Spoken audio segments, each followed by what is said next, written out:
একটা প্রশ্ন দিয়ে শুরু করি। কল্পনা করুন আপনি রাত 3টে ইউটিউবে কিছু একটা খুঁজছেন। হঠাৎ আপনার সামনে একটা চ্যানেল আসে। চ্যানেলের নাম ওয়েব ড্রাইভার টর্সো। কোনো প্রোফাইল পিকচার নেই, কোনো বায়ো নেই, কিন্তু সেখানে আছে হাজার হাজার ভিডিও। প্রতিটা ভিডিও মাত্র কয়েক সেকেন্ডের। প্রতিটায় শুধু নীল আর লাল রঙের আয়তক্ষেত্র। মানুষের কোনো মুখ নেই, কোনো কথা নেই, কোনো সুর নেই, শুধু একটা বিপ বিপ শব্দ। এবং এই ভিডিওগুলো একের পর এক আপলোড হতে থাকে, দিনে কয়েকশো করে। আপনি কি ভাববেন, এটা কি কোনো মানুষ করছে, নাকি কোনো যন্ত্র, নাকি অন্য কিছু? এই প্রশ্নটা একসময় সারা ইন্টারনেট ঘুরেছিল। মানুষ ভেবেছিল এটা কোনো গোপন সরকারি সংকেত, কেউ ভেবেছিল এলিয়েনদের বার্তা, কেউ বলেছিল এটা ডার্ক ওয়েবের কোনো অংশ, কেউ কেউ আবার বলেছিল এটা একটা পরীক্ষা। কিন্তু কিসের পরীক্ষা সেটা কেউ জানত না। আজকে আমরা সেই রহস্যের গভীরে যাব, কিন্তু শুধু ওয়েব ড্রাইভার টর্সো না। আজকে আমরা কথা বলবো ইন্টারনেটের সেই সব মানুষদের নিয়ে যারা কখনো নিজেদের পরিচয় দেননি, কিন্তু লক্ষ লক্ষ মানুষকে ঘুমের মধ্যে ভাবিয়ে রেখেছেন। যারা এসেছেন, রেখে গেছেন একটা ছাপ, এবং চলে গেছেন কোনো উত্তর না দিয়ে। এই যাত্রাটা একটু দীর্ঘ হবে, কিন্তু প্রতিটা পদক্ষেপে আপনি নতুন কিছু জানবেন, এবং শেষে এসে আপনি হয়তো অনুভব করবেন ইন্টারনেট শুধু একটা প্রযুক্তি না, এটা একটা আয়না। মানুষের মনের, মানুষের ভয়ের, মানুষের কৌতূহলের। চলুন শুরু করি। 2013 সালের কথা। ইন্টারনেটের দুনিয়া তখন অনেকটাই সরল ছিল। ফেসবুক জনপ্রিয়, ইউটিউব বাড়ছে, স্মার্টফোন সবার হাতে আসতে শুরু করেছে। মানুষ তখনও বিশ্বাস করত যে ইন্টারনেটে যা দেখা যাচ্ছে তার একটা মানি আছে, একটা উদ্দেশ্য আছে। সেই বছর কোনো একটা দিনে ইউটিউবে একটা চ্যানেল দেখা দিল, ওয়েব ড্রাইভার টর্সো। প্রথম দিকে কেউ খেয়াল করেনি। চ্যানেলটা ছিল একেবারে নিরস। ভিডিওগুলো দেখলে মনে হবে কোনো বাচ্চা ভুল করে ক্যামেরা চালিয়ে রেখেছে। কিন্তু আস্তে আস্তে মানুষ বুঝতে শুরু করলো এখানে কিছু একটা হচ্ছে। কারণ ভিডিওগুলো থামছে না। দিনে শত শত ভিডিও আপলোড হচ্ছে, রাতেও হচ্ছে, ভোরেও হচ্ছে। প্রতিটা ভিডিওতে একই জিনিস, নীল আর লাল রঙের আয়তক্ষেত্র, বিভিন্ন অবস্থানে, বিভিন্ন আকারে, এবং একটা ইলেকট্রনিক শব্দ, খুব যান্ত্রিক, খুব ঠান্ডা। এটা কি? রেডিটে প্রথম আলোচনা শুরু হলো। কেউ একজন চ্যানেলটার কথা পোস্ট করলো এবং বলল, এই চ্যানেলটা কি কেউ দেখেছো? এটা কি করছে? এবং সেখান থেকে শুরু হলো এক অদ্ভুত যাত্রা। ইন্টারনেটের মানুষরা গোয়েন্দা হয়ে গেল। তারা ভিডিওগুলো বিশ্লেষণ করতে শুরু করলো, শব্দের ফ্রিকোয়েন্সি মাপল, রঙের প্যাটার্ন খুঁজল, মেটা ডেটা দেখল, ভিডিওর নামগুলো বিশ্লেষণ করল। ভিডিওর নামগুলো ছিল কোড নম্বরের মতো, যেমন aqua.lv বা এরকম কিছু। কোনো অর্থ বোঝা যায় না। কেউ কেউ বলল এটা মোর্স কোড, কেউ বলল এটা স্টেগানোগ্রাফি, মানে ভিডিওর মধ্যে লুকানো বার্তা আছে। কেউ বলল এটা সরকারের কোনো গোপন পরীক্ষা। কিন্তু সবচেয়ে মজার তত্ত্বটা ছিল, এটা কি এলিয়েনদের সংকেত? হ্যাঁ, মানুষ সত্যি এটা বলেছিল। এবং এই তত্ত্বটা এত দ্রুত ছড়িয়ে পড়ল যে একসময় আন্তর্জাতিক মিডিয়া এই চ্যানেলটার কথা লিখতে শুরু করল। বিবিসি লিখল, ওয়ার্ড লিখল, ভাইস লিখল। সবাই জানতে চাইল এটা কি। এবং তখনই সামনে এলো সত্যি। 2014 সালে গুগল নিজে এই রহস্যের সমাধান দিল। গুগলের একজন প্রতিনিধি একটি বিবৃতিতে জানালেন, ওয়েব ড্রাইভার টর্সো হল গুগলের নিজের একটি টেস্টিং টুল। এটি ইউটিউবের ভিডিও আপলোড এবং প্লেব্যাক সিস্টেম পরীক্ষা করার জন্য ব্যবহার করা হয়। ভিডিওগুলো স্বয়ংক্রিয়ভাবে তৈরি হয় এবং আপলোড হয়, কোনো মানুষ সরাসরি এটা করে না। সহজ ভাষায় কি, এটা একটা রোবট ছিল, গুগলের নিজের রোবট। কিন্তু এখানেই গল্প শেষ না, কারণ এই উত্তর পেয়েও মানুষ সন্তুষ্ট হলো না। কেউ বলল, গুগল কি সত্যি এটা বলছে, নাকি এটা ঢাকা দেওয়ার চেষ্টা? কেউ বলল, যদি শুধু টেস্টিং হয় তাহলে কেন এটা পাবলিক ইউটিউবে থাকবে? এবং সত্যি কথা হলো, এই প্রশ্নগুলোর কোনো স্পষ্ট উত্তর আসেনি। গুগল বলেছে এটা তাদের টেস্টিং সিস্টেম, এটা সত্যি। কিন্তু কেন এটা পাবলিক প্ল্যাটফর্মে ছিল, কেন এটা এত দিন ধরে চলল, এই বিষয়গুলো কখনো স্পষ্টভাবে ব্যাখ্যা করা হয়নি। এবং এখানেই ওয়েব ড্রাইভার টর্সো একটি রহস্য থেকে একটি রূপকথায় পরিণত হলো। ইন্টারনেটের রূপকথা। কিন্তু ওয়েব ড্রাইভার টর্সো একটা বড় প্রশ্ন তুলে দিয়ে গেল। ইন্টারনেটে কি আরও এরকম জিনিস আছে, এরকম মানুষ বা সত্তা যারা কোনো উত্তর দেয়নি?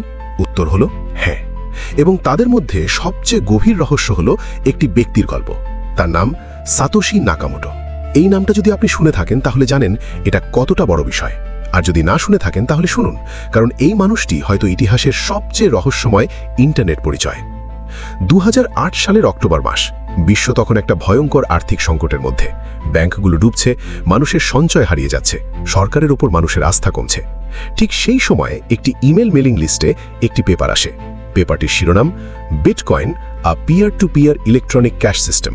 লেখকের নাম সাতোশি নাকামোটো। এই পেপারটিতে বলা হয় একটি ডিজিটাল মুদ্রা তৈরি করা সম্ভব, যেটা কোনো সরকার বা ব্যাংকের নিয়ন্ত্রণের বাইরে থাকবে, যেটা মানুষ সরাসরি একে অপরকে পাঠাতে পারবে, যেখানে কোনো মধ্যস্থতাকারী লাগবে না। এটা ছিল বিটকয়েনের জন্মলগ্ন, এবং এই মুহূর্তটা ইন্টারনেটের ইতিহাসে একটি বিপ্লবের সূচনা। কিন্তু সবচেয়ে বড় প্রশ্ন হলো, এই সাতোশি নাকামোটো কে? পেপারটিতে একটি ইমেল ঠিকানা দেওয়া ছিল, কিন্তু সেই ইমেলের পেছনে কোনো মানুষের পরিচয় ছিল না।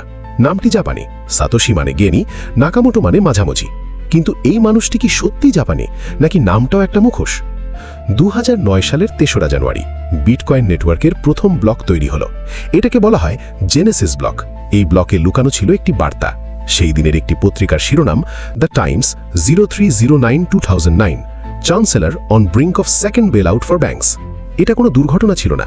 সাতোশি ইচ্ছে করেই এই বার্তাটি রেখেছিলেন, ব্যাংকিং সিস্টেমের বিরুদ্ধে একটি নীরব প্রতিবাদ হিসেবে। এরপর কয়েক বছর ধরে সাতোশি সক্রিয় ছিলেন। ফোরামে লিখতেন, ইমেল করতেন, বিটকয়েনের কোড আপডেট করতেন, অন্য ডেভেলপারদের সাথে কাজ করতেন, কিন্তু কখনো নিজের পরিচয় দেননি।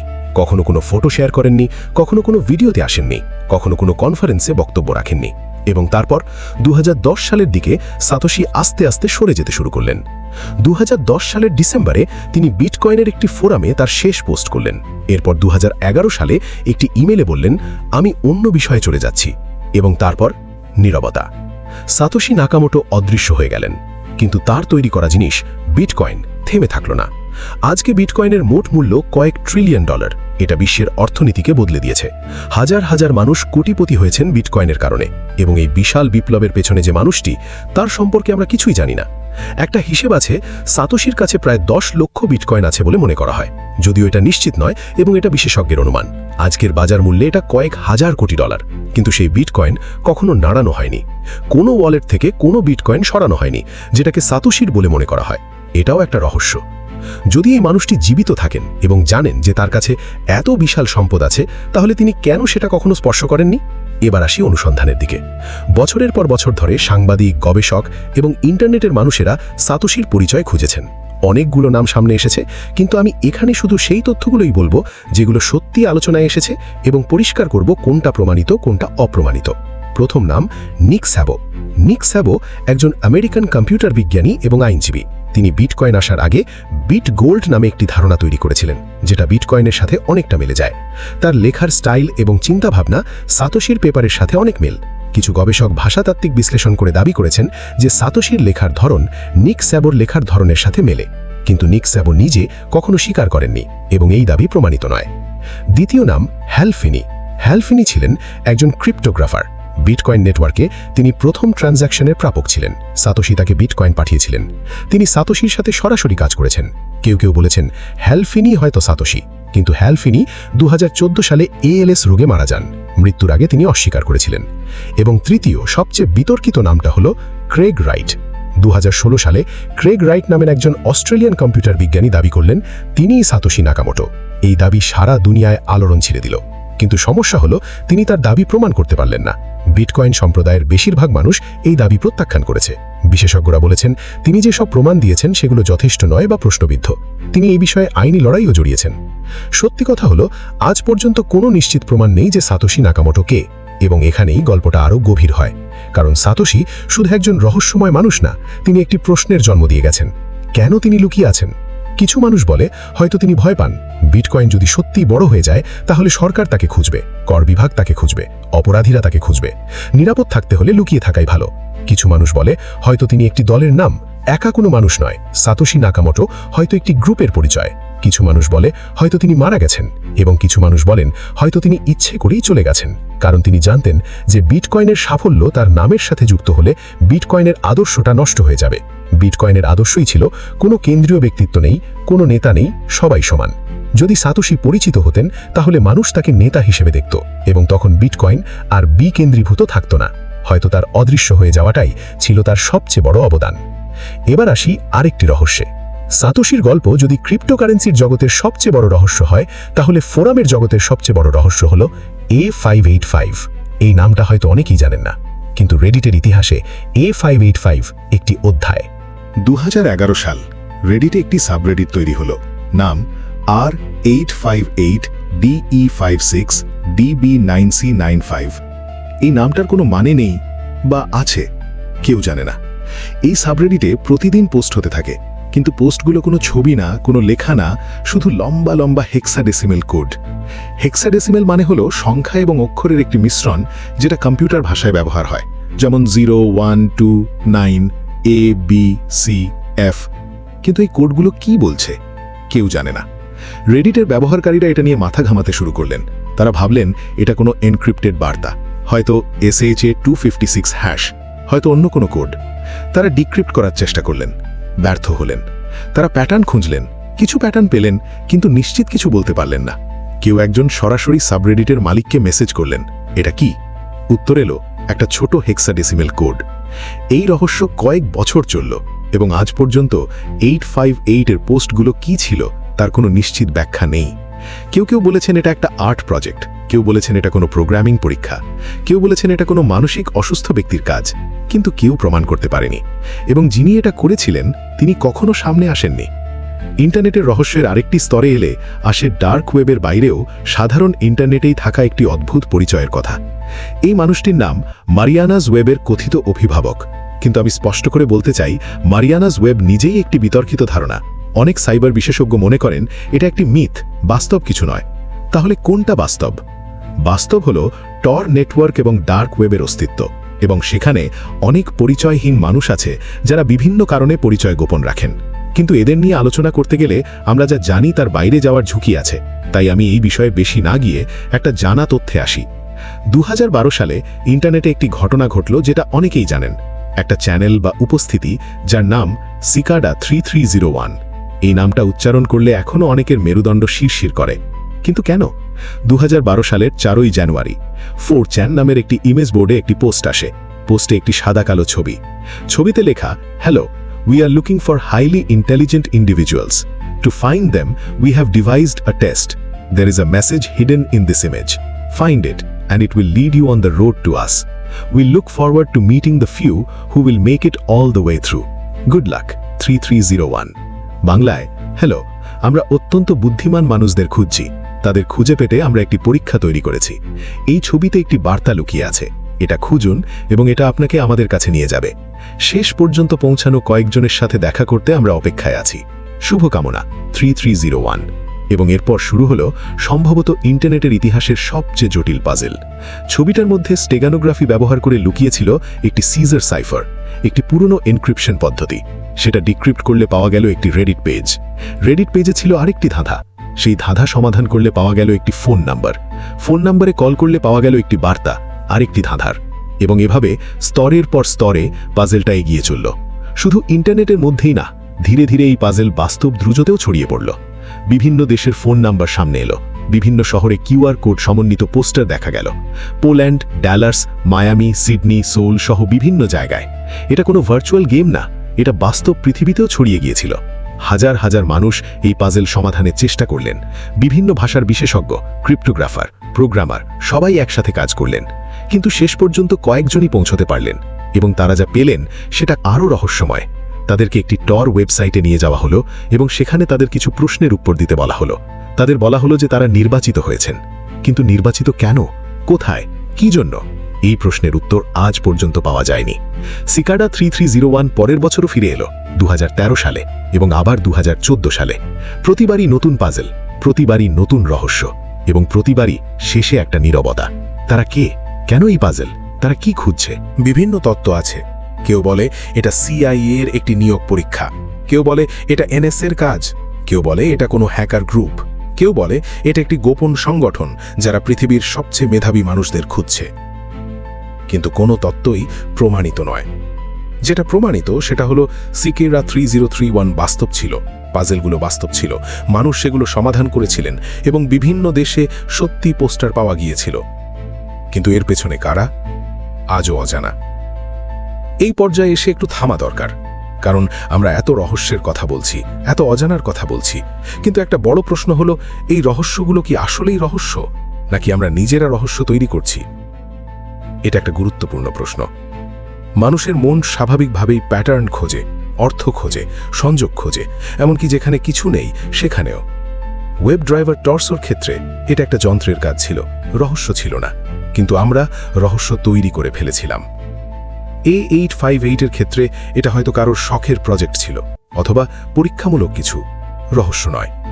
কিন্তু সাতোশি নাকামোটোর ক্ষেত্রে এটা সত্যি রহস্য, কারণ এই মানুষটি বাস্তব, তার তৈরি করা জিনিস বাস্তব এবং তার পরিচয় সত্যি অজানা। এবং সিকেডা 3031 এর ক্ষেত্রেও পাজেলগুলো বাস্তব ছিল, কিন্তু তাদের উদ্দেশ্য এবং পরিচয় এখনও অজানা। তাহলে পার্থক্য কোথায়? পার্থক্য হলো কিছু রহস্যের উত্তর আছে, আমরা সেটা জানি না, আর কিছু রহস্যের উত্তর হয়তো কখনোই পাওয়া যাবে না। এবং দ্বিতীয় ধরনের রহস্যগুলোই সবচেয়ে বেশি মানুষকে টানে। আবার ফিরে আসি সাতোশিতে, কারণ এই গল্পটার একটি অংশ আছে যেটা আমরা এখনো বলিনি। সাতোশি শুধু একজন রহস্যময় মানুষ না, তিনি একটি আদর্শের প্রতীক। তার তৈরি করা বিটকয়েনের মূল ধারণা হলো বিশ্বাস, কিন্তু মানুষের উপর বিশ্বাস নয়, গণিতের উপর বিশ্বাস, কোডের উপর বিশ্বাস, একটি সিস্টেমের উপর বিশ্বাস যেটা কেউ নিয়ন্ত্রণ করতে পারে না। এটা একটা বিপ্লবী চিন্তা, কারণ সারা মানব ইতিহাসে আমরা কোনো না কোনো কেন্দ্রীয় শক্তির উপর নির্ভর করেছি, রাজা, সরকার, ব্যাংক। কিন্তু সাতোশি বলেছিলেন এই নির্ভরতার দরকার নেই। এবং এই ধারণাটি দেওয়ার পর তিনি চলে গেলেন, নিজে কোনো কেন্দ্রীয় শক্তি না হয়ে। এটা কি ইচ্ছেকৃত ছিল? অনেক বিশেষজ্ঞ মনে করেন হ্যাঁ, সাতোশি বুঝেছিলেন যে তিনি যদি থাকেন তাহলে মানুষ তাকে বিটকয়েনের কর্তৃপক্ষ হিসেবে দেখবে, এবং সেটা হবে তার নিজের আদর্শের বিরুদ্ধে। তাই তিনি চলে গেলেন। এবং এই চলে যাওয়াটা, এটাও হয়তো তার বার্তার একটি অংশ। ইন্টারনেটের রহস্যময় পরিচয়ের আরেকটি দিক আছে যেটা নিয়ে কম আলোচনা হয়। এটা হলো যারা ইন্টারনেটে বিশাল প্রভাব ফেলেছেন কিন্তু কখনো নিজেদের পুরো পরিচয় দেননি। এদের মধ্যে একজন হলেন টেরারিয়া গেমের মুখ্য ডেভেলপার নন, কিন্তু আরেকটি উদাহরণ দিই। ইন্টারনেটের প্রথম যুগে জন বার্গার নামে একজন মানুষ ছিলেন, যিনি সম্ভবত প্রথম ব্লগার। তিনি ওয়েবলগ শব্দটি তৈরি করেছিলেন, কিন্তু বছরের পর বছর তিনি অনেকটাই নীরব ছিলেন। পরে ব্যক্তিগত কারণে ইন্টারনেট থেকে সরে গেছেন। এটা রহস্য নয়, এটা একজন মানুষের জীবনের পছন্দ। কিন্তু ইন্টারনেটের সংস্কৃতিতে এই ধরনের মানুষগুলো যারা বিশাল প্রভাব ফেলে তারপর চলে যান, তারা একটা বিশেষ ধরনের কিংবদন্তি হয়ে যান। আবার সাতোশিতে ফিরে আসি, কারণ এই গল্পটার সবচেয়ে মানবিক অংশটা এখনো বলা হয়নি। 2010-এর দিকে যখন সাতোশি সক্রিয় ছিলেন, তখন তিনি বিভিন্ন ফোরামে লিখতেন, এবং সেই লেখাগুলো পড়লে একটা মানুষকে পাওয়া যায়। তিনি উদ্বিগ্ন থাকতেন, সতর্ক থাকতেন, তিনি চাইতেন বিটকয়েন সঠিকভাবে কাজ করুক, তিনি বাগ ঠিক করতেন, তিনি প্রশ্নের উত্তর দিতেন। একটি পোস্টে তিনি লিখেছিলেন, I am better with code than with words, মানে আমি কথার চেয়ে কোডে ভালো। এই লাইনটা পড়লে মনে হয় এই মানুষটা একজন স্বাভাবিক মানুষ, যিনি হয়তো সামাজিক জায়গায় স্বাচ্ছন্দ্য বোধ করেন না, কিন্তু যিনি তার কাজে অসাধারণ। এই মানুষটা কোথায় এখন? এই প্রশ্নটা শুধু কৌতূহলের নয়, এটা একটা মানবিক প্রশ্ন। একজন মানুষ যিনি পৃথিবীকে বদলে দিয়েছেন, তিনি কি সুখী আছেন? তিনি কি জানেন কি হয়েছে? তিনি কি দেখছেন তার তৈরি করা জিনিসটা কোথায় গেছে? এই প্রশ্নগুলোর উত্তর কেউ জানে না। ইন্টারনেটের রহস্যের মধ্যে আরও একটি বিষয় আছে যেটা নিয়ে কথা বলা দরকার। এটা হলো অনলাইন পরিচয়ের প্রকৃতি। ইন্টারনেটে একজন মানুষ যে পরিচয় দেখান, সেটা কি তার আসল পরিচয়, নাকি একটি নির্বাচিত অংশ? সাতোশির ক্ষেত্রে তিনি শুধু তার কাজটুকু দেখিয়েছেন, নিজের কিছুই না। এটা একটি চরম রূপ। কিন্তু সব ইন্টারনেট ব্যবহারকারী কোনো না কোনোভাবে একটি পরিচয় তৈরি করেন। আমরা যা পোস্ট করি, যা শেয়ার করি, যা লিখি, এগুলো আমাদের একটি অংশ, পুরোটা না। তাহলে সাতোশির রহস্য কি আসলে ইন্টারনেটের একটি মৌলিক প্রশ্নকে সামনে আনছে? অনলাইনে কেউ কি সত্যিই পরিচিত হতে পারে? এবার আসি তদন্তের দিকে। 2014 সালে নিউজউইক ম্যাগাজিনের একজন সাংবাদিক লিয়া ম্যাকগ্রাট গুডম্যান একটি দাবি করেছিলেন। তিনি বলেছিলেন তিনি সাতোশি নাকামোটোকে খুঁজে পেয়েছেন এবং তার মতে সেই ব্যক্তির আসল নামও সাতোশি নাকামোটো, একজন জাপানি আমেরিকান বৃদ্ধ যিনি ক্যালিফোর্নিয়ায় থাকেন। এই খবর বিশাল আলোড়ন তুলল, কিন্তু সেই ব্যক্তি যার আসল নাম ডোরিয়ান প্রেন্টিস সাতোশি নাকামোটো দৃঢ়ভাবে অস্বীকার করলেন। তিনি বললেন তিনি বিটকয়েনের সাথে কোনোভাবে জড়িত নন এবং ক্রিপ্টোগ্রাফি সম্প্রদায়ের বেশিরভাগ মানুষ তার সাথে একমত হলেন। কিন্তু এই ঘটনা একটি বড় প্রশ্ন তুলে দিল, ভুল পরিচয় চাপিয়ে দেওয়ার বিপদ কতটা। একজন নিরপরাধ মানুষ একদিন ঘুম থেকে উঠে আবিষ্কার করলেন সারা বিশ্ব মনে করছে তিনি $বিলিয়ন রহস্যের কেন্দ্রবিন্দু। তার বাড়ির সামনে ক্যামেরাম্যান, তার পারিবারিক জীবন এলোমেলো। এটা ইন্টারনেটের রহস্যের আরেকটি দিক, যখন রহস্য বাস্তব মানুষদের জীবনকে ছুঁয়ে যায়। আরও একটি নাম আছে যেটা না বললে এই আলোচনা অসম্পূর্ণ থাকে। সেটা হলো শকওয়েভ 491। না, এটা কোনো বিখ্যাত হ্যাকার না, এটা একটি ধারণার প্রতীক। ইন্টারনেটের প্রথম যুগে 90-এর দশকে অনেক মানুষ সাইবার স্পেসে বিচরণ করতেন সম্পূর্ণ বেনামে। তারা ফোরামে লিখতেন, বুলেটিন বোর্ডে পোস্ট করতেন এবং কেউ জানত না তারা কে। এই সংস্কৃতি থেকেই জন্ম নিয়েছে আধুনিক ইন্টারনেটের বেনামিত্বের ধারণা। এবং এই বেনামিত্বই হল ইন্টারনেটের সবচেয়ে শক্তিশালী এবং সবচেয়ে বিপজ্জনক বৈশিষ্ট্য। শক্তিশালী কারণ এটা মানুষকে মুক্তভাবে কথা বলতে দেয়। নিপীড়িত মানুষ কথা বলতে পারে, সত্য প্রকাশ করা যায়। বিপজ্জনক কারণ এটা দায় মুক্তিও দেয়। মানুষ ক্ষতিকর কাজ করে পার পেয়ে যেতে পারে। সাতোশি, সিকেডা 3301, A858 এরা সবাই এই বেনামিত্বের ধারণাকে ব্যবহার করেছেন, কেউ ভালো কাজে, কেউ অজানা উদ্দেশ্যে। এবার সবচেয়ে গভীর প্রশ্নে আসি, এই রহস্যগুলো আমাদের কি বলছে? প্রথম কথা, ইন্টারনেট মানুষকে অদৃশ্য হওয়ার সুযোগ দিয়েছে, কিন্তু একই সাথে অদৃশ্য থেকেও প্রচণ্ড প্রভাব ফেলার সুযোগ দিয়েছে। সাতোশি একটি $1 ট্রিলিয়ন ইন্ডাস্ট্রি তৈরি করেছেন, কেউ তাকে চেনে না। সিকেডা হাজার হাজার মানুষকে মাথা ঘামিয়েছেন, কেউ তাদের চেনে না।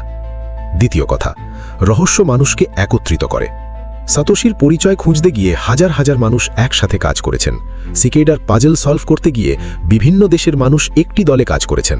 রহস্য একটি সামাজিক আঠার মতো। তৃতীয় কথা, অজানা আমাদের কাল্পনিক শক্তিকে জাগিয়ে রাখে। যদি সাতোশির পরিচয় জানা হয়ে যেত তাহলে হয়তো বিটকয়েনের গল্পটা এত রোম্যান্টিক থাকতো না। একটা অজানাই একটা রহস্যকে জীবন্ত রাখে। কিন্তু এই রহস্যগুলোর একটি অন্ধকার দিকও আছে। সাতোশির পরিচয় নিয়ে গুজব ছড়িয়েছে, নিরপরাধ মানুষকে হয়রানি করা হয়েছে। সিকেডা 3301-এর মতো ঘটনাগুলো অনেক সময় দুর্বল মানসিকতার মানুষদের ক্ষতি করে, তারা অতিরিক্ত আচ্ছন্ন হয়ে পড়েন। A858-এর মতো রহস্যগুলো মানুষকে অকারণ সময় নষ্ট করায়। এটাও ইন্টারনেটের বাস্তবতা। এই পর্যায়ে এসে আমি চাই আপনি একটু ভাবুন, সাতোশি নাকামোটো আজ কোথায়? হয়তো তিনি একটি সাধারণ জীবনযাপন করছেন, হয়তো তিনি জানেন কি হয়েছে, দেখছেন কিন্তু চুপ থাকছেন। হয়তো তিনি মারা গেছেন, হয়তো তিনি অসুস্থ। এবং যদি তিনি এখন কোথাও বসে এই আলোচনাগুলো দেখছেন, তাহলে তিনি কি অনুভব করছেন? একজন মানুষ যিনি পৃথিবীর আর্থিক ব্যবস্থাকে চ্যালেঞ্জ করেছেন, লক্ষ লক্ষ মানুষের জীবন বদলে দিয়েছেন, তিনি কি একাকিত্ব অনুভব করেন? তিনি কি গর্বিত? তিনি কি ভয় পান? এই প্রশ্নগুলোর উত্তর আমরা হয়তো কখনো পাব না, কিন্তু প্রশ্নগুলো করাটা গুরুত্বপূর্ণ। ইন্টারনেটের ইতিহাস মানে শুধু প্রযুক্তির ইতিহাস না, এটা মানুষের ইতিহাস। মানুষ কিভাবে নিজেকে প্রকাশ করেছে, কিভাবে লুকিয়েছে, কিভাবে যোগাযোগ করেছে, কিভাবে বিশ্বাস করেছে এবং সন্দেহ করেছে। ওয়েব ড্রাইভার টর্সো আমাদের বলেছে কখনো কখনো রহস্যের উত্তর খুব সাধারণ। A858 আমাদের বলেছে কখনো কখনো উত্তর আসে না। সিকেডা 3301 আমাদের বলেছে রহস্য মানুষকে অসাধারণ প্রচেষ্টায় উদ্বুদ্ধ করতে পারে।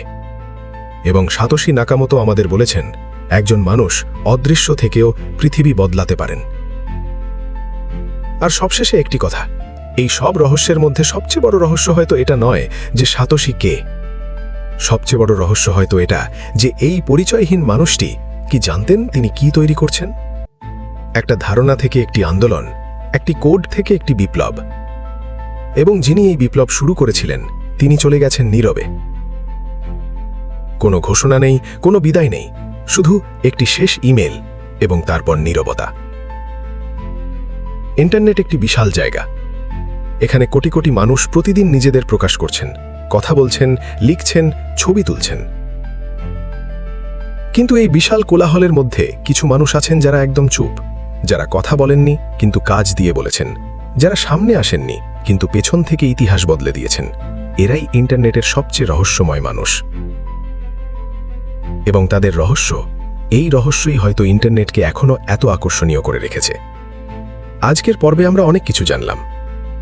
ওয়েব ড্রাইভার টর্সোর গল্প, যেটা রহস্য মনে হয়েছিল কিন্তু শেষে গুগলের টেস্টিং সিস্টেম বলে প্রমাণিত হয়েছে। A858 এর গল্প, যেটা আজও ব্যাখ্যাহীন। সিকাডা 3301 এর গল্প, যেটা ইন্টারনেটের সবচেয়ে জটিল পাজেল এবং যার পেছনের মানুষরা আজও অজানা। এবং সবচেয়ে বড়, সাতোশি নাকামোটোর গল্প, যিনি বিটকয়েন তৈরি করেছেন এবং নীরবে অদৃশ্য হয়ে গেছেন।